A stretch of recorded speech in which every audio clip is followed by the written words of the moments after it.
Hello बच्चों, welcome back to our channel. आज मैं आपको क्लास 8th का जो है इंग्लिश का पोयम द लास्ट बार्गेन पूरी फुल एनसीईआरटी एक्सप्लेनेशन के साथ कराऊंगा। ठीक है, तो इस चैप्टर में हमारा बहुत ज़्यादा, अगर हम आगे बढ़ें तो द लास्ट बार्गेन चैप्टर का नाम है, पोयम का नाम है। और पोयम में जो है बहुत सारी हमें अलग अलग चीज़ें देखने को मिलती है। तो शुरू करते हैं इस पोयम को। अ बार्गेन इज एन एग्रीमेंट। पहले ऊपर कुछ हमें इंट्रोडक्शन दिया जाता है, तो इंट्रोडक्शन पहले पढ़ देते हैं। A bargain is an agreement in which both parties promise to do something for each other. मतलब बार्गेन में क्या होता है कि दोनों पार्टी, मान लीजिए कि इधर एक पार्टी है, एक सेकेंड, मान लीजिए इधर एक पार्टी है और इधर एक पार्टी है, तो दोनों आपस में एक कॉम्प्रोमाइज़ करके एक दूसरे को क्या करेंगे, प्रॉमिस करेंगे कि कुछ ना कुछ हमें एक दूसरे के लिए करना ही होगा। ठीक है, आगे बढ़ें इसमें तो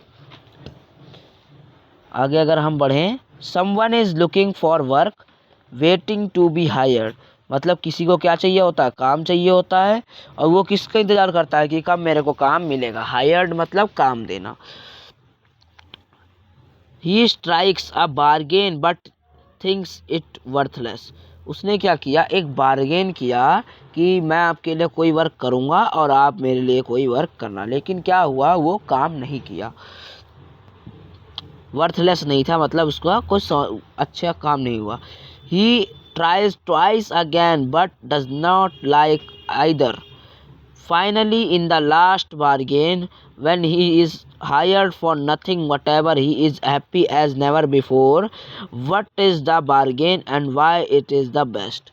मतलब लास्ट में उसने अपना जो बेस्ट बार्गेन या लास्ट बार्गेन जो किया, उसमें उसे बहुत मज़ा आया, उसको बहुत अच्छा लगा कि ऐसा मैंने बार्गेन किया।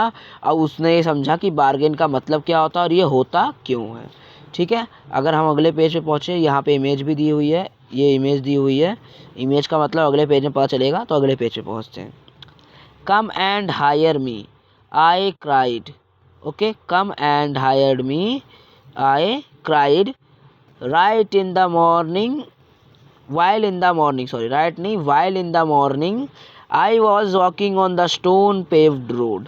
मतलब कि मैं सुबह चिल्ला रहा था, कहाँ पे, बाजार में। एक रोड था, रोड पेव्ड मतलब कि एक यहाँ पे रोड है, यहाँ पे ये खड़ा है। कौन खड़ा है, राइटर खड़ा है, राइटर खड़ा है। और खड़े होने के बाद कम एंड हायर मी, क्या कहता है, come and hire me. Come and hire me का मतलब क्या है कि आओ मुझे हायर करो, यानी मेरे को नौकरी दो। ठीक है। I cried while in the morning I was walking on the stone paved road. मतलब कि मैं क्या कर रहा था, मैं वहीं पर स्टोन पे रोड पे खड़ा था सुबह के time. While in the morning मतलब सुबह के टाइम खड़ा था और खड़े होकर चिल्ला रहा था कि मुझे आकर हायर करो। अब इसके बाद क्या हुआ, वहाँ पे कौन आया, एक किंग आया। अब इसमें पढ़ेंगे, stone in hand the king in इस चैरियट। चैरियट का मतलब होता है, चैरियट यहाँ पे थोड़ा इम्पोर्टेंट है, ये पूछ लिया जाता है पेपर्स में। एक सेकंड ज़रा मैं इस पर हाईलाइट कर दूँ, पहले ये सब इरेज कर दूँ ज़रा। चैरियट का मतलब होता है कि घोड़ा। चैरियट का मतलब क्या होता है, घोड़ा। ठीक है।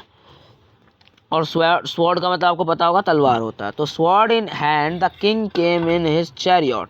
मतलब कि ऐसा राजा था जिसके हाथ में तलवार थी और वो अपने घोड़े पे बैठकर आया। He held my hand and said I will hire you with my power. मतलब उसने क्या किया, वो आया, उसने उसका हाथ पकड़ा और क्या कहा कि मैं तुम्हें अपनी ताकत से हायर कर लूँगा।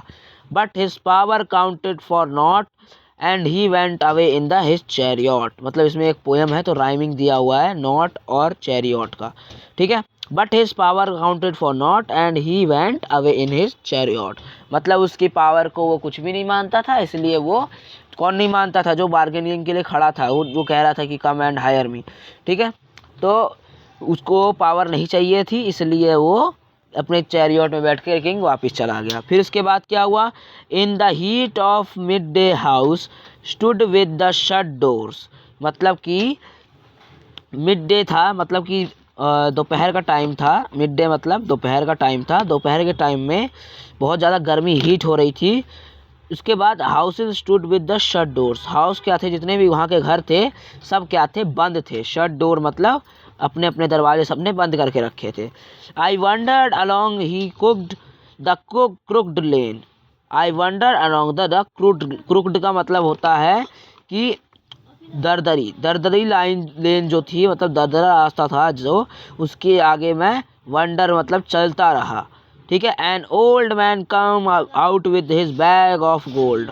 फिर वहाँ पे कौन आया, एक ओल्ड मैन। ओल्ड मैन मतलब एक बुजुर्ग आदमी वहाँ पर आया।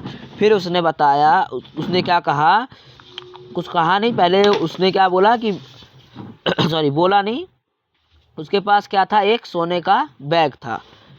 He pondered and said, I will hire you with my money. अब वो आया, फिर उसने, जैसे राजा आया था वैसे वो आया। आने के बाद उसने क्या बोला कि मैं तुम्हें अपने पैसे से हायर कर लूँगा। कौन बोला, वो बुजुर्ग आदमी छोटा, उसने बोला मैं अपने पैसे से तुम्हें हायर कर लूँगा। ठीक है। फिर उसके बाद आगे क्या हुआ, आगे अगर हम बढ़ें तो आगे हमें he weighed his considence and coins, he weighed his coin one by one but I turned away। मतलब उसने क्या करा, अलग अलग चीज़ें, कॉइन मतलब बहुत सारे कॉइन निकाले उसने, और कॉइन निकाल ही रहा था, इतने मैं टर्न अवे मतलब मैं दूर चला गया, मैं वहाँ से दूर चला गया, क्योंकि मुझे सिक्के नहीं चाहिए थे। आगे बढ़े हम।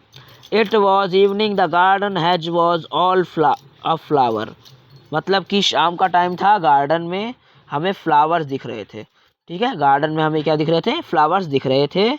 और the fair made came out and said I will hire you with a smile. अब वहाँ से कौन निकली, एक मेड निकली। मेड मतलब एक नौकरानी निकली, और उसने क्या कहा कि मैं तुम्हें अपनी मुस्कुराहट से, स्माइल मतलब होता है मुस्कुराहट से, हायर कर लूँगी। Her smile pale with melted into tears. मतलब उसकी जो स्माइल थी उसने क्या किया, उसके टीयर्स में बहने लगी। And she went back alone into the dark. मतलब वो अंधेरे में वापस चली गई। शाम का टाइम था, अंधेरा हो रहा था, तो वो अंधेरे में गायब हो गई। उसके बाद क्या हुआ, the sun glistened on the sand and the tide waves broke. मतलब कि sun glistened on the sand मतलब कि सन जो था वो अपनी चमकदार किरणें, सन ऐसे होता है ना, मैंने आपको पिक्चर में दिखा देता हूँ ज़रा। जैसे इस वाली पिक्चर में यहाँ सन है, और ये सन क्या कर रहा है, ये जो सैंड है इस पे क्या कर रहा है, अपने ग्लेज निकाल रहा है। ग्लेज मतलब चमका रहा है इसको। ठीक है। फिर उसके बाद क्या हुआ, ये भी हो गया। फिर उसके बाद a child sat playing with shell. देखिए अब इसमें चाइल्ड है ना, ये खेल रहा है, शेल्स के साथ खेल रहा था। ये चाइल्ड क्या कर रहा था, शेल्स के साथ खेल रहा था। ठीक है। चाइल्ड के क्या कर रहा था, शेल के साथ खेल रहा था। आगे बढ़े तो he raised his head and seemed to know me and said, I will hire you with nothing. From henceforward that bargain struck in child's play made me a free man। मतलब कि फिर जब वहाँ गया, वो आदमी वहाँ पर चल के गया, तो बच्चे ने क्या बोला कि मैं तुम्हें हायर कर सकता हूँ, कोई भी चीज़ नहीं दे के। तो उसके बाद henceforward that bargain struck in child place. मतलब कि फिर वो अपने खेलने में लग गया लड़का, और उसको क्या बना दिया, उसने एक आज़ाद आदमी बना दिया। Made me a free man मतलब उसने उसको आज़ाद आदमी बना दिया। इसी के साथ हमारी ये पोयम पूरी कंप्लीट होती है। इसको कंप्लीट कर लिया है हमने। अब इसके आगे आपको 2 या 3 दिन में आपको सारे इंग्लिश के जितने भी आपके चैप्टर फाइनल टर्म में आ रहे हैं सब आपको मिल जाएंगे। Very much thank you very much. Please subscribe करिएगा चैनल को, और लाइक ज़रूर करिएगा वीडियो को। अब ऐसे ही आपको इंग्लिश सीरीज़ आपको सारी मिलेंगी। इंग्लिश सीरीज़ मतलब इंग्लिश के इसमें सारे आपको चैप्टर्स मैं लगातार दूंगा, और एक प्लेलिस्ट बनाकर रख दूंगा। Thank you everyone. Please subscribe.